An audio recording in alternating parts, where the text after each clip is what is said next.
Sauron became a fierce Dark Lord and created the Rings of Power by deceiving the elves. He became one of the main reasons for the fall of Numenor. He almost conquered Middle-earth, but when the orcs needed him the most, he vanished. After the destruction of Beleriand and the defeat of Morgoth, Sauron fled to Middle-earth to hide from the wrath of the Valar. If you haven't seen the previous video of Sauron during the first age, I will put a link on the top of the video so you can see this one first. After he hid for 500 years, he thought that the Valar would have long forgotten about him, and he started with his plan to be the new Dark Lord and take control of Middle-earth. Many of the men in the east and the south were already corrupted by Melkor, and because of that, they fell easily under Sauron's shadow. He eventually sets his eye on Mordor as the primary location for his fortress and power. He starts the construction of the Tower of Barad-dûr on the plains of Gorgoroth around the year 1000 of the Second Age. Sauron wants to take control of Middle-earth, and to gain this control he needs to deceive the elves, and he disguises himself as Annatar, Lord of Gifts, an emissary of the Valar. He went to Lindon around the year 1200 and tried to deceive Gil-galad, High King of the Noldor and son of Fingon.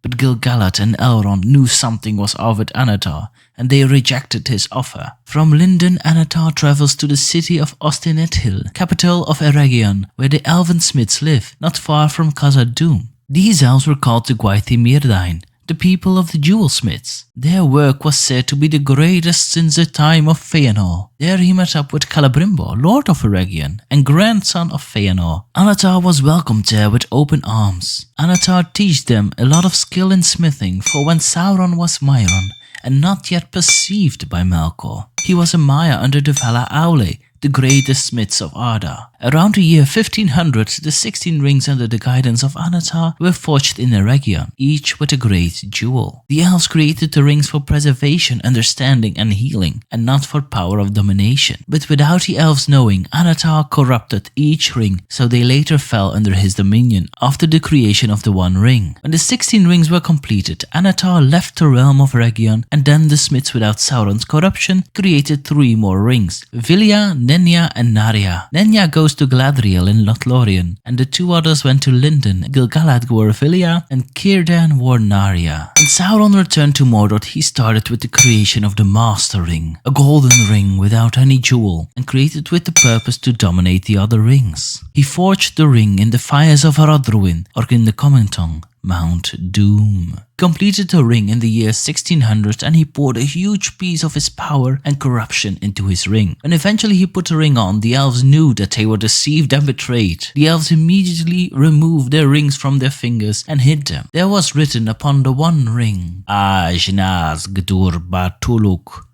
Ajnaz Gimbatul, Ajnaz Trakatuluk Ach, Bursum Ishi Krimpatul, which translates, One ring to rule them all. One ring to find them. One ring to bring them all. And in the darkness, find them. At that time as well, the Tower of Barad-dûr and the Black Gate were completed within the realm of Mordor. Since the elves removed the rings from their hands, Sauron wanted them all back so he could dominate the other races in Middle-earth. Celebrimbor wouldn't give them to Sauron, and in 1693, Sauron launched an attack on Eregion. Gil-galad sends Elrond and some elves to help the smiths of Eregion, and sends words to Númenor for support, but they all got too late. Eregion was laid waste, and Celebrimbor was killed. The 16 rings were taken. The dwarves from Khazad-dûm then closed the doors of Durin, and when Elrond arrives in Eregion, he gathers the remaining Noldor who could escape the wrath of Sauron, and he establishes in 1697 the House of Imladris, or better known as Rivendell, as a refugee for the remaining elves. At 1699, Eriador is overrun by Sauron, and he has control over a huge part of Middle-earth. Sauron then sends a force to attack Lindon, but he needed to leave a huge part of it behind to contain Elrond. In the year 1700, the men of Númenor arrive in Lindon to help the elves against Sauron, and 1 year later, during the Battle of Gwathlo, Sauron is defeated and driven out of Eriador. Sauron was almost destroyed and was forced to retreat. retreat. There was now peace in Eregion for a very long time. Sauron now returns to Mordor and distributes the 16 remaining rings that he grabbed from Eregion. And since the elves weren't able to be controlled anymore, he divides them between the other races of Middle-earth. 9 he gave to mortal men, from which 3 were corrupted Númenorian lords. 1 was an Eastling king, and the other 5 he distributed to other men. 7 he gave to the dwarf lords, but they proved to be more resistant to the rings. Only their greediness for gold grew. According to the dwarves, Celebrimbor had personally given 1 ring to Durin III before the Sauron reveals himself, but if that is true we cannot say. The 9 men eventually started to fade, and in 2251 they first appeared as a ring wraiths or Nazgul. In 3261 Ar-Pharazôn the Golden was now 6 years king of Númenor, and he sails to the haven of Umbar, a Númenorian settlement in the south of Middle-earth. 1 year later Sauron realizes that he can't defeat the men of Númenor with the forces he has left. He changed back into his fair form and let himself be captured by the Númenorians, and in the next 48 years he seduced Ar-Pharazôn and he went from prisoner to advisor of the king. He was known as Sigurd, the wizard, and he let them build temples for Melkor, the one true Valar.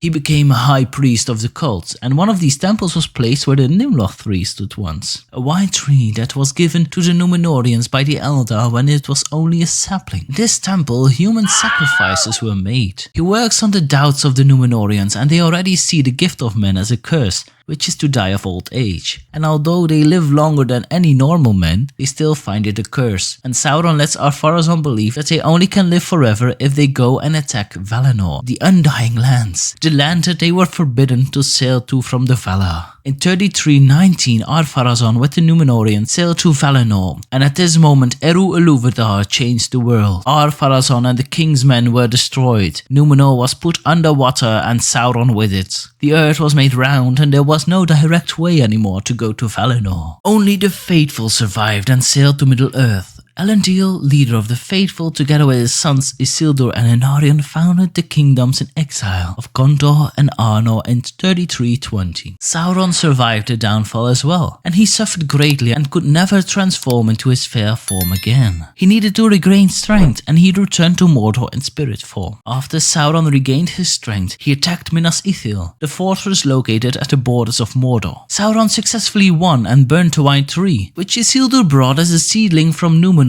from the Nimloth tree. A seedling from this tree became the White Tree of Gondor that we see in The Lord of the Rings in Minas Tirith. Isildur could escape the attack and he fled to his father in the north. Anarion stayed in Gondor and defended Osgiliath and Minas Anor. 1 year later, in 3430, the last alliance was formed between Gil-galad and Elendil. They marched to Imladris to plan out a final attack on Mordor. When Sauron learned of this, he sent some orcs to the Misty Mountains to ambush them, and the gardens of the Entwives were burned to hindered the approach of the elves and men, and his land became known as the Brownlands. The elves and men eventually go to Mordor for the final battle against Sauron, and the Battle of Dagorlad starts in the year 3434. This is the place we see later as the Dead Marshes, and they lay siege on the Tower of Barad-dûr, which lasted 7 years. After 6 years of battle, Anarion, son of Elendil, was slain. When the elves and men were winning, Sauron showed up to help his orcs in destroying them. Eventually, Elendil and Gil-galad are both slain in battle by Sauron's hand, and Elendil's sword Narsil breaks. At that moment, Isildur picks up the sword and cuts the ring of Sauron's finger.